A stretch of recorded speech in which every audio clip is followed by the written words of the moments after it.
오늘은 에스겔서 1장 말씀 통해서 여호와의 영광이라는 제목으로 같이 이제 은혜 나누겠습니다. 이 에스겔 선지자는요, 바벨론의 제2차 유다 침공 때 포로된 인물입니다. 그때는 여호야긴이 부왕이었던 여호야김의 뒤를 이어서 유다 제19대 왕으로 3개월가량 통치하고 있었던 때입니다. 이게 이제 주전 597년쯤 되는 해고요. 당시 여호야긴은 예레미야의 충고를 무시하고 반바벨론 정책을 펴다가 바벨론의 침공을 받고 말았습니다. 그 결과 여호야긴 왕을 비롯해서 유다의 왕족과 귀족 등 유력 인사 1만여 명가량이 바벨론 땅으로 포로되어 끌려갔습니다. 이때는 이제 제1차 바벨론의 포로가 있은 지 대략 8년가량이 지난 때였고요. 그리고 예루살렘 함락이 있기 11년 전의 일이었습니다. 당시에 이 에스겔은 유다의 지도 세력이었던 이 제사장이었기 때문에 제2차 바벨론 포로들 중에 속혀서 함께 포로로 끌려간 것입니다. 이 바벨론에 포로된 백성들은 끌려가서 그발 강가의 도시에 주로 거주를 했습니다. 이 그발강은 유프라테스 강에서 갈라져 나와서 밑불 사업을 거쳐 다시 그 강으로 연결되는 대운하였습니다. 당시에 에스겔도 이곳 근처에 텔아비브 지역에 그발강가에 이 지역에 살고 있었습니다. 그런데 포로된 지 5년째 여호야긴 왕이 사로잡힌 지 5년 주전 593년에 제사장 에스겔은 그곳 이 그발강가에서 하나님의 선지자로서 소명을 받게 됩니다. 이 소명 당시에 에스겔은 이제 성전 봉사를 감당할 나이인 30세 정도 되었었습니다. 에스겔은 1세기 반 이전의 이사야 선지자나 또 신약시대의 사도 요한처럼 놀라운 환상을 통해서 특별 계시를 받은 사람입니다. 오늘 여기 본문의 말씀은 에스겔이 선지자로서 구체적인 사명의 내용을 받기 이전에 이 소명 당시의 정황과 배경이 기록된 부분인데, 이른바 네 생물과 네 바퀴의 환상, 그래서 이 네 생물과 네 바퀴를 비롯해서 이 생물 위에 궁창과 또 궁창 위에 보좌, 이런 환상이 나타난 부분입니다. 자, 그렇다면 이런 환상들은 오늘날 우리에게 과연 무엇을 의미하느냐 하는 것을 좀 살펴보겠습니다. 첫째는 하나님의 거룩하심을 의미합니다. 에스겔 10장을 보면요, 본문에 나오는 이 네 생물은 그룹임을 알 수가 있습니다. 그룹은 뭐하는 이 존재냐면 하나님의 거룩하심을 보존하고 호위하고 또 그 영광을 찬양하고 그 명령을 받드는 이 신령한 영물들, 다시 말하면 천사들입니다. 따라서 그룹들 역시 거룩한 존재입니다. 오늘 여기 본문의 4절에서부터 14절은 바로 그러한 거룩한 네 그룹들의 형상에 관한 그런 환상입니다. 에스겔이 환상 중에서 본 바 이 네 생물들의 이 전체적인 모양은 그들의 신령함과 거룩함을 잘 보여주는데, 특별히 숯불과 횃불 같은 모양의 광채가 있는 모양, 이것은 죄를 소멸하고 죄로부터 분리된 이 네 생물들의 성결함을 보여줍니다. 하나님을 모시는 이 천사의 거룩함이 이와 같을진데, 그렇다면 천사들의 호의를 받는 이 하나님의 거룩하심은 얼마나 온전하고 크겠습니까? 이것은 하나님의 보좌가 위치한 곳만 보더라도 잘 알 수가 있습니다. 오늘 여기 본문을 보면 네 생물 위에 수정 같은 궁창이 있다고 22절에 말씀하고 있고요. 또한 그 궁창 위에 남보석, 성경의 남보석이라고 나오는 것은 이 사파이어를 말하는 것입니다. 이 사파이어 같은 보좌의 형상이 있다고 그렇게 26절에 말씀을 하고 있습니다. 이것은 그만큼 그룹의 거룩함을 초월하는 이 거룩함 중에 거룩함 가운데에 하나님이 계시다 하는 것을 의미하는 것입니다. 그리고 보좌에 앉으신 하나님의 형상이 투명한 무지갯빛 광채를 사면으로 바라는 이 단쇠 같고 또한 타오르는 불 같음은 실로 그분의 거룩함이 어떠하신지를 잘 보여줍니다. 그것은 일찍이 이제 이사야 선지자도 경험했듯이요, 한마디로 거룩입니다. 그렇기 때문에 하나님을 호위하는 이 거룩한 네 그룹들조차 그 거룩함을 바로 볼 수가 없어서 두 날개로 자신들의 얼굴과 몸을 가리웠던 것입니다. 이게 23절에 나와 있죠.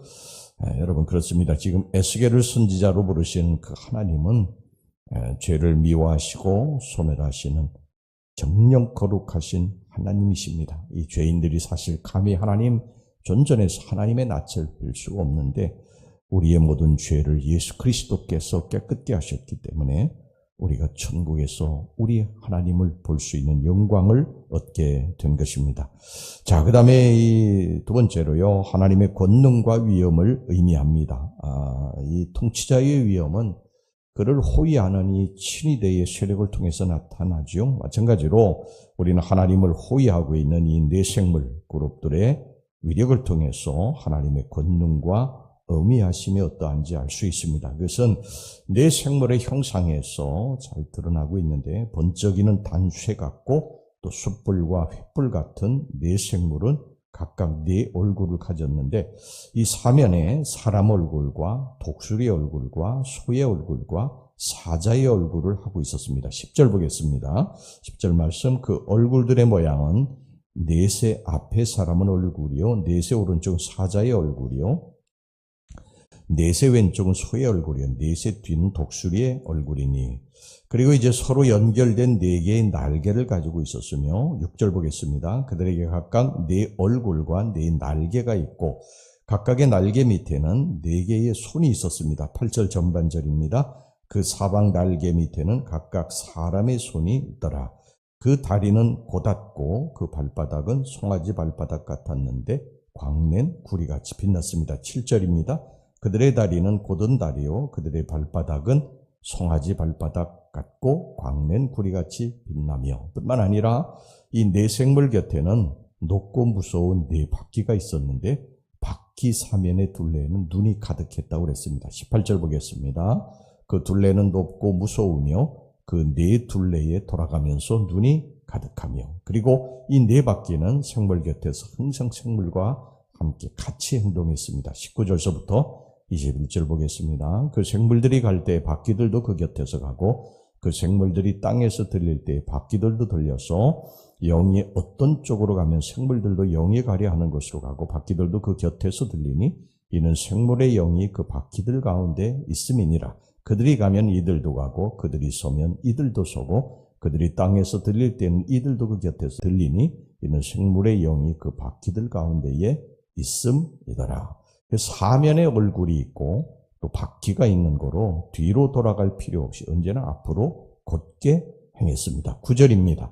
날개는 다시 서로 연하였으며 갈 때는 돌이키지 아니하고 일제히 앞으로 곧게 행하며 결국 이 네 생물과 네 생물 곁에 있는 네 바퀴는요 그 놀랍고 크고 두려운 위력으로서 사방을 빈틈없이 감찰하는 가운데 하나님의 영광과 어미하심 항상 호위하고 있었습니다. 물론 네 생물들과 그 곁에 네 바퀴들은 하나님의 호위대로서 번개처럼 즉각 행동했습니다. 14절 보겠습니다.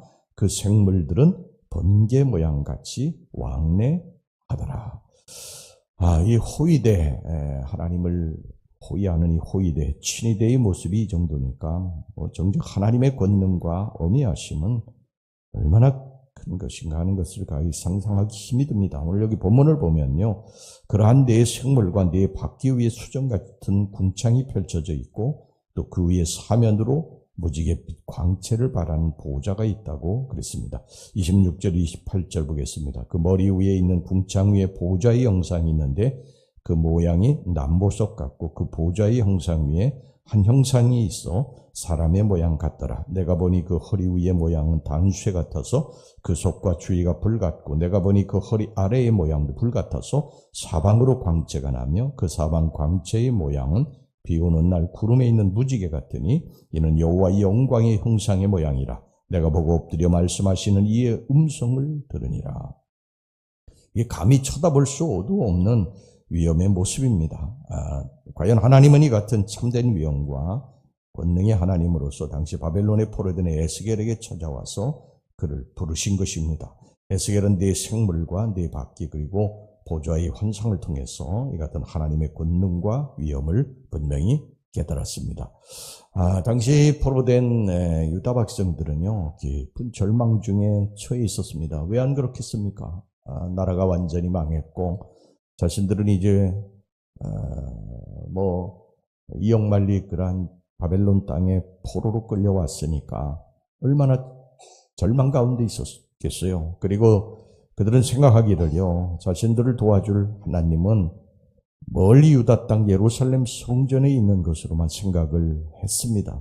그러니까 하나님을 어떤 분으로 생각했느냐 하면 자신들이 있는 그 예루살렘이 있는 그곳에서만 계신 그 하나님, 이렇게 하나님을 한정하고 있었던 것입니다. 그래서 멀리 낯선 그 바벨론 땅에 포로된 자신들은 하나님께 잊혀진 존재인 양 낙심하고 절망하고 있었습니다. 그런데 이 같은 절망과 비탄의 때에 하나님이 에스겔에게 나타나셨던 것입니다. 나타나시는 네 그룹과 네 바퀴를 대동하시고 참으로 정말 거룩하고 위험하신 모습으로 나타나셨습니다. 그 찬란하고 영광된 모습을 보는 순간 에스겔은요, 참으로 하나님의 거룩하심과 어미하심을 온몸으로 느꼈던 것입니다. 여러분 생각해 보시기 바랍니다.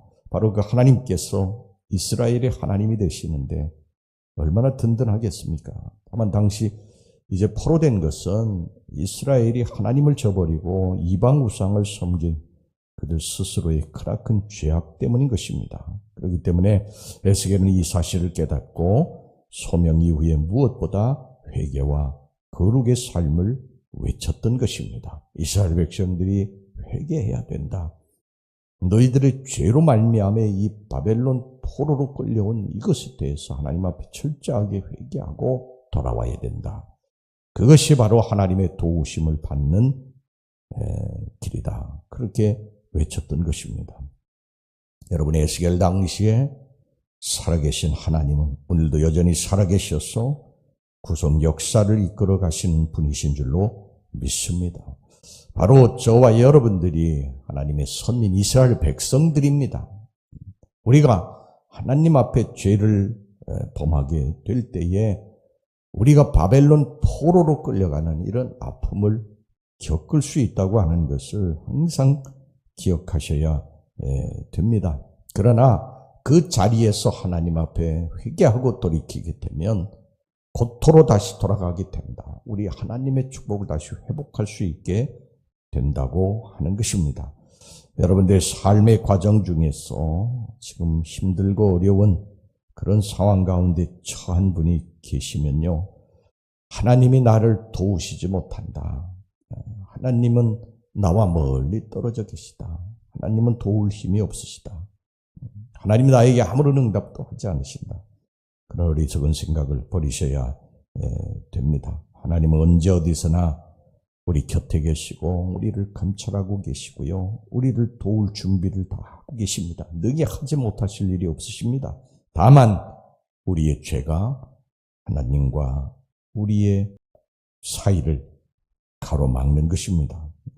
그러므로 우리는 먼저 자신을 돌아보는 회개의 시간을 가져야 됩니다. 하나님, 왜 나를 돕지 않으실까? 왜 내가 이렇게 힘들고 어려운데 하나님은 아무런 응답도 하지 않으시는 것일까? 왜 하나님 나를 치료하지도 않으시고 내게 물질의 축복도 주지 않으시고 자녀들의 문제도 해결해 주지 않으시는 것일까? 여러분, 이런 것을 먼저 생각하기 전에요, 내가 하나님 앞에 정말 바르게 서 있는가?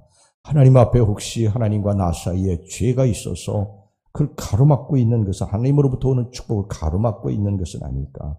이것을 한번 살펴보고 우리 주님 앞에 다시 돌아오는 그러한 거룩한 성도들이 되시기를 주의 이름으로 축원합니다. 기도하겠습니다. 하나님 아버지, 우리 하나님의 거룩하심, 하나님의 위엄과 권능, 주님, 이것을 에스겔 선지자가 보았습니다. 이스라엘 백성들이 바벨론 포로로 끌려간 것은 그들의 죄악 때문임을 성경이 분명히 말씀하고 있습니다. 하나님은 그들을 구원해 주시지 못할 그러한 나약한 분이 아니시라 거룩한 위엄과 권능을 가지신 분이심을 에스겔 전주를 통해서 오늘 말씀하십니다. 우리 주님 살아계심을 믿습니다. 우리를 도와주실 능력이 전능하심이 계심을 믿습니다. 먼저 우리가 하나님 앞에 바로 서서 모든 죄악의 이 담을 허물어 버리고 우리 하나님 축복을 받고 사는 성도들이 되게 주시옵소서. 예수님의 이름으로 기도하옵나이다. 아멘.